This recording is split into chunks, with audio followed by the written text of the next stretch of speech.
बड़ी खबर, ईरान पर हमले का प्लान लीक हो गया है। तैयारियों पर दो खुफिया दस्तावेज लीक हुए अमेरिकी एजेंसी के सोर्सेज से लीक होने का दावा।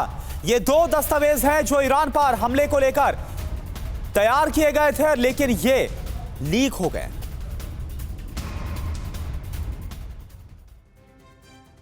तो देखिए, ईरान पर हमले का जो प्लान है वो लीक हो गया है। दरअसल middle east Spectator Telegram channel का दावा है कि 8 से 16 अक्टूबर इजरायल के तीनों सेना के हमले की फाइनल ड्रिल की जाएगी और 15 अक्टूबर को AWACS विमानों, लड़ाकू जेट विमानों के साथ ड्रिल होगी। इजरायल की तीनों सेना ने हमले की ड्रिल की है। और देखिए, बैलिस्टिक मिसाइल ड्रोन्स के साथ हमले की ड्रिल बाकायदा दस्तावेज में यह है। 40 ISO-2 रॉक्स मिसाइलें हमले के लिए तैयार की गई हैं।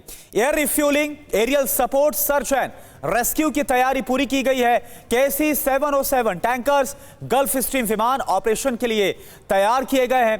3 इजरायली एयरबेस पर पूरे ऑपरेशन की तैयारी की गई और इसके अलावा एयर ऑपरेशन के साथ ग्राउंड ऑपरेशन की भी तैयारी की गई है। प्रॉक्सीज के पलटवार से बचाने के लिए स्पेशल फोर्स तैयार किया गया है। और हमारे साथ मनीष लाइव जुड़े हुए। मनीष, सवाल यह है कि आखिर कैसे संभव हो गया कि अमेरिका से जो ये पूरा प्लान था, सीक्रेट प्लान ईरान पर हमले का, वो लीक हो गया? क्या कोई दबाव बनाने की कोशिश है? क्या हुआ क्या ये? देखिए, ये साफ तौर पर जाहिर है कि अगर अमेरिका के पास ये जानकारी थी और उसके बाद लीक हो रही है, तो अमेरिका दरअसल इस वक्त 5 नवंबर को हो रहे चुनाव से ठीक पहले इजराइल की तरफ से कोई एक्शन नहीं चाहता होगा। इसीलिए इस तरह के जानबूझकर दस्तावेज को लीक किया गया है, अगर ये दस्तावेज कहीं से भी इजरायली ऑपरेशन को इंगित करते हैं तो।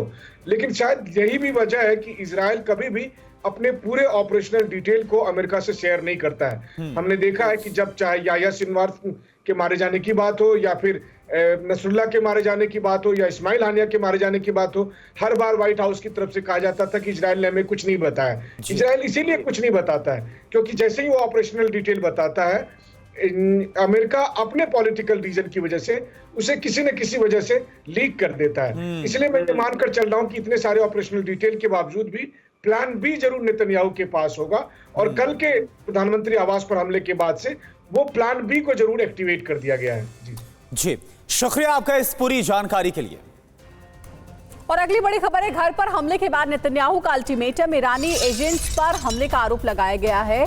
मुझे और मेरी पत्नी को मारने की साजिश रची गई, नेतन्याहू ने कहा है। हमला कर ईरान ने बहुत बड़ी गलती की है। ईरान को इस हमले का करारा जवाब मिलेगा। तो घर पर हमले के बाद नेतन्याहू का बयान क्या सामने आया? मुझे मारने की कोशिश करना ईरान की बहुत बड़ी गलती, यानी सीधे ईरान का नाम लिया है। ईरान के प्रॉक्सी ने मुझे, मेरी पत्नी को मारने की कोशिश की। हर एक नागरिक की सुरक्षा के लिए जंग जारी रहेगी। इजरायल को नुकसान पहुंचाने वाले का अंजाम बुरा होगा। हम इजरायल के दुश्मनों को खत्म करके रहेंगे। हम गाजा से अपने बंधकों को वापस लाएंगे। हम सभी टारगेट्स को जल्द हासिल करेंगे। हम मिलकर लड़ेंगे और जीतेंगे, ये बयान दिया और सीधे तौर पर ईरान पर हमला बोला गया, जो कल हमला हुआ है नेतन्याहू के घर पर।